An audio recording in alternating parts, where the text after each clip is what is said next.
ત્યારે અયોધ્યા નગરી તો હાલ આકર્ષણનું કેન્દ્ર જ છે, પરંતુ પ્રભુ શ્રી રામના બાળ સ્વરૂપની જે મૂર્તિની જે વિશેષતા છે તે પણ ઉડીને આંખે વળગે તેવી છે। કઈ કઈ બાબતોનું તેમાં ધ્યાન રાખવામાં આવ્યું છે, કયા તત્વો તેમાં વિચારવામાં આવ્યા છે તે પણ ખૂબ જ મહત્વના બની રહે છે, કારણ કે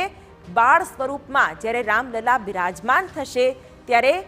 કઈ રીતે આ મૂર્તિ પણ ખાસ છે તે પણ અમને આપણે દર્શાવી દઈએ, જેમાં મૂર્તિની ટોચ પર સૂર્ય ભગવાન, ત્યારબાદ તેમના જે મુખનો જે ભાગ છે ત્યાં સ્વસ્તિક, ઓમ, ચક્ર, ગદા આ તમામ તત્વોનો સમાવેશ કરવામાં આવ્યો છે। આ સાથે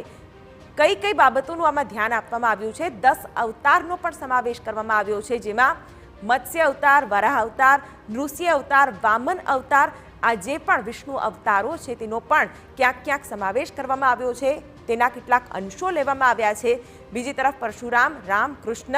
બુદ્ધ, કલ્કી આ જે વિષ્ણુ અવતારો છે તેનો પણ ક્યાંક આ મૂર્તિમાં